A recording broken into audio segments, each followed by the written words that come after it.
My boss said, I'm buying you a steak dinner if you can get them to agree to that. They bought the whole program. Did I enjoy that dinner?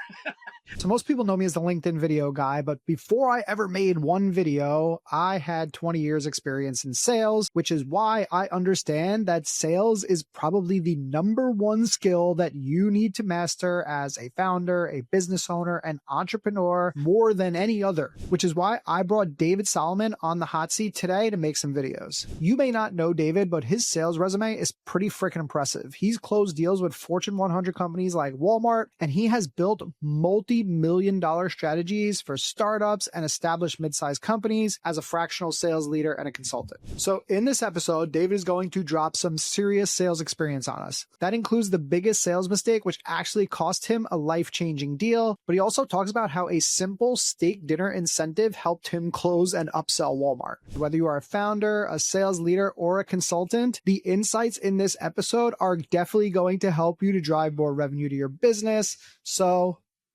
let's get into it. What is the best sales advice that you've ever received? Listen, I'm a talker.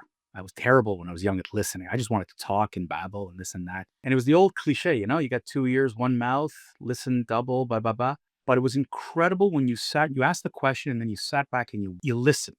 You didn't wait to talk. You listened, and you listened really hard. What they say, how they say it, watch their body language, watch the cues. You could learn so much about what a client needs and what makes them tick. Listen, and I should have added watch. Just watch the body language. That to me was the best I got. What are you watching for? Where are the arms? Are the arms like this? Because that's a defensive pose. Are they open? I'm watching their face, their eyes. Are they engaged? Are they are they leaning into me, or are they leaning back? All these things indicate interest. But if they're wandering, their eyes are wandering, they're kind of leaning back, whatever, you may not have their interest. So that is just reading the body can tell you so much. What is a sales lesson that you learned the hard way? Don't be a jerk. Don't try to prove the client wrong. I'll tell you a story. When I started I started in the newspaper business, and it was in advertising, and I wanted to show my client, or no, it's not my client, it was a prospect, you know, that would be good for him to advertise in our newspaper. And so he refused, he refused. And then I came by one time and I showed him his competitor and I said, look, that could have been you. Did he give me a what for? Did he scream at me and throw me out of his store? Here I am showing him up. I basically told him that he was wrong and that he made a huge mistake, and I could never go back into that place again. So proving you're right, that could be damaging. Do you have one deal like throughout your entire career that is just memorable? This is the one that built up my confidence. I made a bet with my boss. So Walmart had come to Canada when I was 25. I learned their program, I learned their strategy, and my intention was to take them to this record level of purchases with us, but it was never done in Canada. It was like off the charts ridiculous if they would take that annual program. And my boss said, I'm buying you a steak dinner if you can get them to agree to that. And I made the full presentation to the buying team. They bought all, actually, no, they made one change if I remember correct. I mean, it was like 30 years ago, but they made one change, but they bought the whole program. And did I enjoy that dinner? That was like the best deal. And I realized at that point, I understood what they wanted. I could present it the way they wanted to hear it because that was basically the strategy. It was so cool. It changed me completely at that point. What made you decide to give up the sales career and go into consulting instead? I like the challenge of new market, strategizing that. I get excited. It's something that I learned, and it's like a puzzle that you're trying to solve, right? You're trying to go somewhere new, and I love solving these problems. What I do is still sales. I'm not going knocking on doors anymore. I'm not going to do the traditional, like the day to day, but it's that whole idea of finding a new market, discovering its secrets, and coming up with a plan and then realizing the plan and making it happen. I get more jazzed than that than going knocking on someone's door and say, "Hey, you wanna buy a letter H?" You know? It's like that to me is a lot more fun. Basically, it's the sales strategy that really excites you more I'm now. enamored by strategy. Like it's the psychological, it's the mental, the challenge of something new. Can you almost fit a circle through a square at times? That to me is so exciting. You have a strong niche, you have a strong focus as far as the ideal clients that you're working with and what it is that they're looking to achieve. How did you come to such a laser focus on those things? A bit of trial and error, but also I did market research. Businesses that want to scale can't afford a full-time chief revenue officer. It's too expensive. At their first one or two or three new market jumps, it becomes very expensive. So I found in talking to a lot of businesses, not just in Canada, US, Mexico, I spoke to a lot in Europe, they almost all fit in that same revenue bracket. They all said they wanted to make the leap, couldn't afford full time, would have loved me for a part time. Can I make it happen? And it just check, check, check one after the other. And when I put it to market, it clicked. It took a lot of research to figure that out. Cool. And where do you go about your doing your market research? Where do you start? I'm blessed with a great network of people on an international scale. I've been networking for a good 10 solid years internationally. And I met people who then introduced me to other people who then introduced me to other people. And reading industry publications and looking at other things was sure that was a traditional classic way of doing things, but talking to people, Danny, it was just getting boots on the ground information from business owners, from other consultants. That was the gold mine. So just looking things up on ChatGPT doesn't really qualify as market It's a read. starting point. It's a starting point. And you know what? Truth of the matter is ChatGPT will give you the top level. But when you sit down and you have the real in-depth conversations with CEOs, other business consultants, I met fractional chief financial officers, fractional chief marketing officers. Like that doesn't come up in ChatGPT. Those are everyday conversations. And one of the conversations was, okay, so how long before I can make a career out of this? That ChatGPT cannot give you. But when you talk to consultants who've been there, done that, they tell you the good and the bad and the ugly. Like how much money do you really need to start off this business? What are you gonna what are the pitfalls that you're gonna expect? The whole conversation about, you have to fire a client, even though that might be your only client when you start. All these things don't come from ChatGPT. Those are real conversations with people who've been there and done that. When you are a company and you're looking to expand and sell your product or service into a new market, what are the top criteria that you are looking for in that new market for that client and to make sure that it is the right fit? Well, you use the right word. It's a fit. In market A, where you are right now, you've solved a pain point. Am I solving the same pain point in market B? If I can, oh my God, that's an amazing first step. Then the next step is my product or solution unique enough in that market? Because, in Canada, we're a tenth of the population of the United States. I'll have approximately a tenth of the competitors, more or less. So if I go to the United States, I'm likely to have so many more competitors. Can I stand out enough in there? And the customer I want to target, will they pay me what it's really worth? Because if I have to discount it hard, maybe this isn't attractive. Or maybe I can charge more. So I'm looking at least at those three aspects before I make the next move. Then we're looking at external factors. We're looking at other possibilities. What could impact our market entry? And then the other thing I would look at is, am I going to go about it alone, or do I need a partner? Do I do this as a joint venture? Do I acquire? Like, how easy can it be for me to get in there without making it too complicated? If it's my first market entry, I may not want to buy a company. I may not want to do, something too complicated. So depends on where you are in and how many markets you've been to, but make sure at least it resembles as much of what you're doing in your current market. If you have to make too many changes, that could disrupt your business. And it might be shocking that it might be a smaller market than what you're currently in. Don't worry about it. It may be a better way to learn than to go jump to super big. Like that could kill you. As an entrepreneur, when I started my own business, I was like, I need to build a network.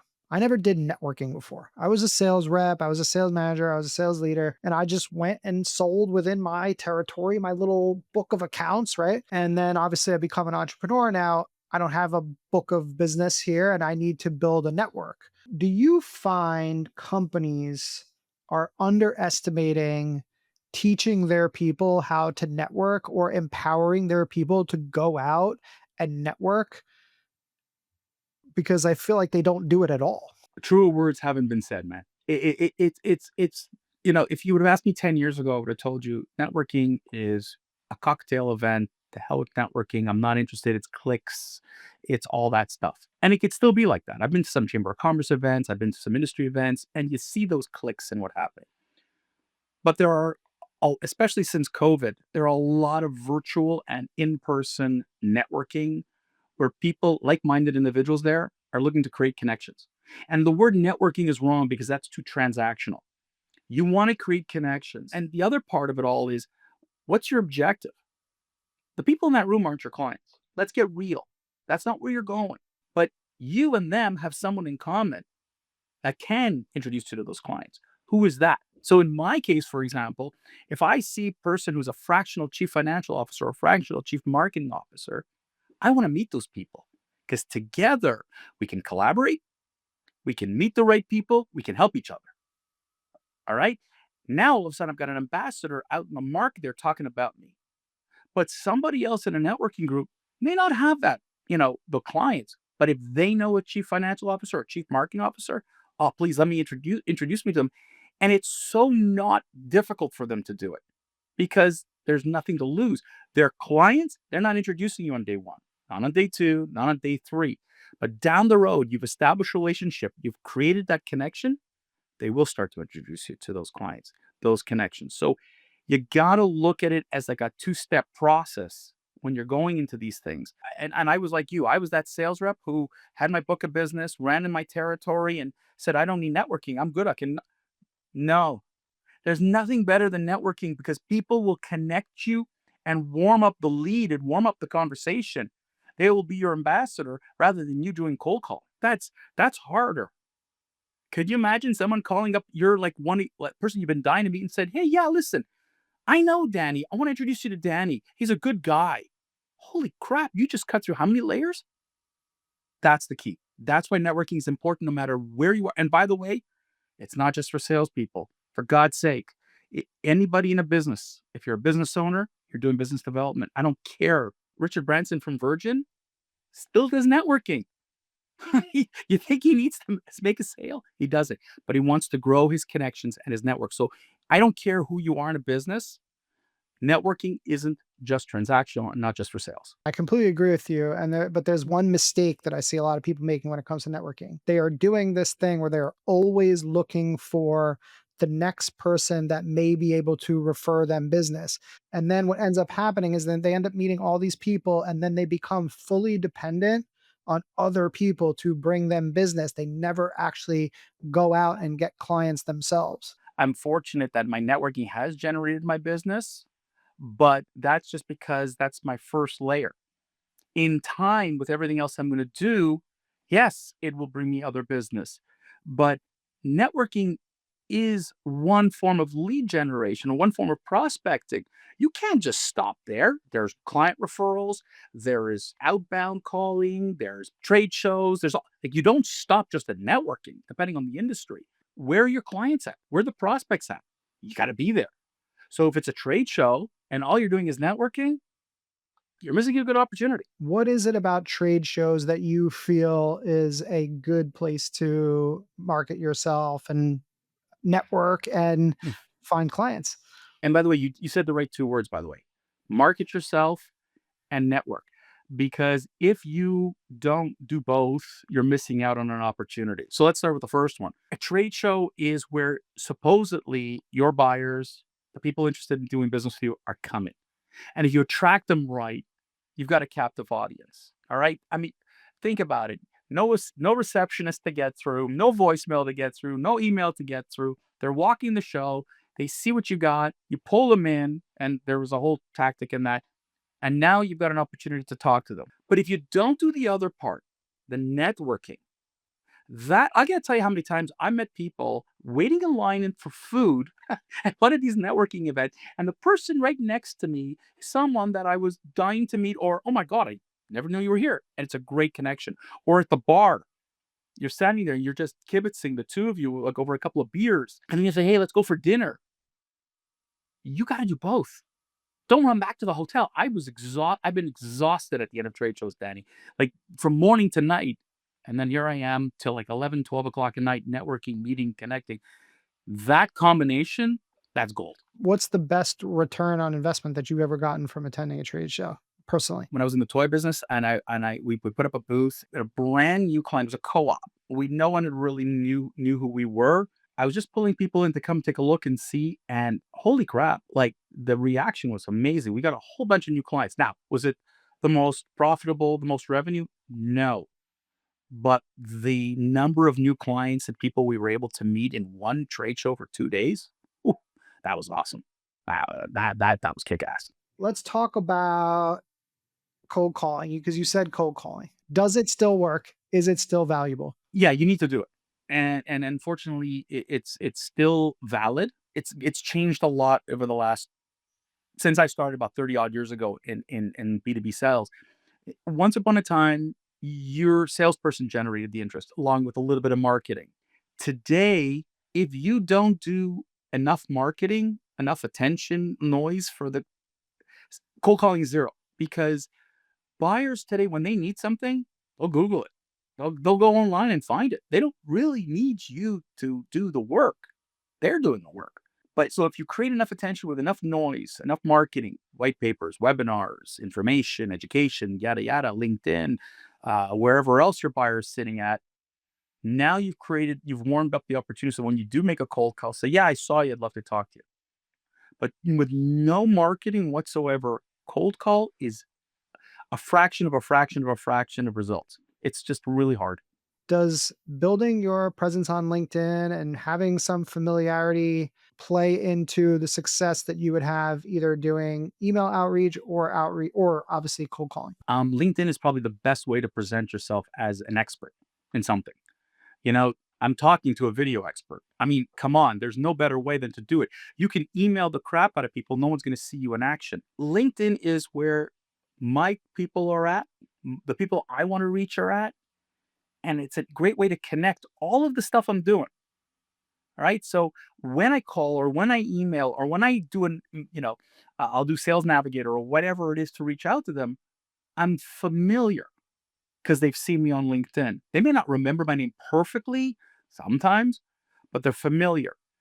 But it also triggers them to reach out to you in a non-obtrusive way. Say, yeah, I'm interested. Can we talk? And LinkedIn has been super powerful. The second part is the brand.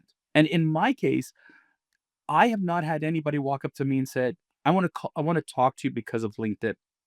But when I talk to people in networking groups and I've met others and whatever, they look me up on LinkedIn. And now my brand is so enhanced by what I posted, how I posted, what I've shared. My expertise comes out. That makes that next conversation so much better. And as people introduce me right now through whatever, I know when they're going on LinkedIn, I could see that they've gone to see my profile before we've had a chat. It's massive. So I tell my kids, use LinkedIn. That power is amazing. If you don't, it's a cold call. I know that there is a hesitation to make content for people that are in a W 2 job. And sometimes the hesitation comes on the part of the company, but more often than not, the hesitation comes on the part of the individual contributors and employees, right? What advice would you give to salespeople, sales managers, as far as how they should be thinking about LinkedIn, even if they're in a regular sales role right now? I think it's critical that the sales manager lead the charge on this case and help the salespeople to develop this content. Because if you leave it to the salesperson, I need approval, I need ideas, I don't want to say something that's going to screw the company. I got a buddy who's in a financial services side and he can't do anything without all that regulation. So That's a he's tough industry. petrified. He's petrified. You know, if I could go back 30 years of my days in the toy business, and my manager sat me down and said, "Hey, David, what can we do as content? Let's build some content." I would say, "Hey, hey, are you a retailer? Are you looking for a 4 foot section? Let me tell you about the power of birthday party gifts. You know, these that." That was what I used to tell buyers. Now imagine if I shared that on LinkedIn. Now I'm an expert.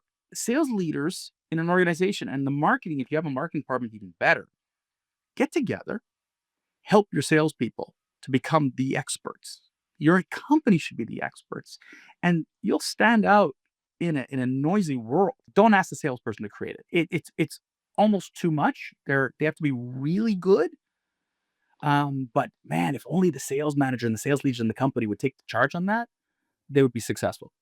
How do you evaluate a client, a potential client? And what do you look for? What criteria does that client need to meet in order for you to take on an engagement with them? Well, the first thing I want to make sure is that the CEO, the business owner, is ready for change. That to me is critical. And if it and it could, and I'm telling you, I've had to stop right there. You know, profitable company, great companies, da da da. But when I spoke to the CEO and I get a bad feeling, I walk another way because that CEO is the leader. That person's going to make is going to send the message to everybody about what we got to do. So that's step one. Step two is the leadership team. Is I want to make sure because what I'm about to do is disruptive. You know, growth is disruptive in an organization. And so I got to make sure head of ops, head of finance, HR, you name it, they're all aligned. They're thinking growth. If they're not aligned, I got to speak to the CEO and go, we got a problem because we can't grow because of. And what I tell people is, you're a $5 million company and you want to grow by 1 million. Great. You have finance, you have the people, you have the inventory, you have the ability, you have the service. Do you have the, if you don't have this in place, we got to put it in place before we do it. Those are two very, very important parts for me. And it's people. I don't really care about the business. I mean, I prefer not to deal in the commodity business area. That's my personal thing, but I found a way to do it. I'm weary of talking to people who can't be unique with their product or solution. That's my personal approach, but we still find a way to create that a little bit of that. But to me, it starts with the people.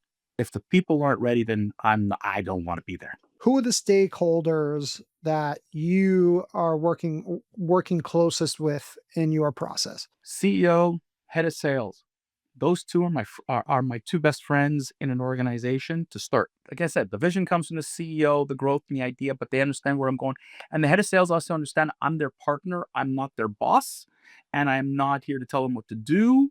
I've often been their sounding board, their coach, and other things, but they need to focus on their sales. And in time, I'm showing them what we've done and bring it to them, and then they're going to lead the charge. And so those are the first two people I talk to that I really align myself with. Finance and operations are the next two people. And because of the seat that I occupy as a strategy person, often I have conversations with them that the head of sales isn't necessarily involved in. So I play a very touchy game there. What's been like one win or one company that you've worked with that you're proud of what you guys have accomplished there? Listen, I'll tell you right now, one of the things that we've accomplished, for example, from this promotional goods company, is we have opened up doors that to opportunities that we actually didn't even expect. We went in offering one idea and we came out with something even bigger. We're not allowed to divulge it, unfortunately, but it's only because they were open minded. They had an idea, but then I brought them in and said, "Well, what do you think about this?" No, oh, I didn't think about that, and that just the door just blew right open on the opportunity. If there was one thing that you could focus on as a sales leader, either VP of sales or sales manager, director of sales, whatever, if there was one thing that you could focus on when it came to helping your people drive results, what would that one thing be? If I could focus on the one thing, it would be a good mentor. It's not what I want; it's what they need. I teach at McGill University. I teach students. They're absorbing almost all the same way. Your salespeople do not. Some need help pitching. Some people need help with the Q&A. Some people need help prospecting. Some people need you got to adapt. and mentoring them, not doing it for them, right? You want to teach them to fish, not give them the fish. And that's something that if I could have young when I was younger and doing sales leadership, if I could have really done more of that, I think I would have been a better sales leader at the time. All right. Where can people find you, David? You can find me on LinkedIn, David Solomon. You can find me at serogrowth.com, SERO growth.com. Beautiful. Well, I appreciate you, and I will see you again sometime very soon. All right, so I hope you enjoyed this episode with David today. From this one, we were able to create 8 clips that he can use for his social media, as well as the trailer video for this podcast, as well as a long form video that he could use on both LinkedIn and his YouTube channel. So remember, if you are a founder or a solopreneur or a consultant who is looking to grow your brand, grow your business, and be more natural on video, this is what we do. Video on Easy Mode is the program. Go check it out in the description if you would like to work with me and create videos just like this for you and for your brand. Hit me up, and I will see you on the next one.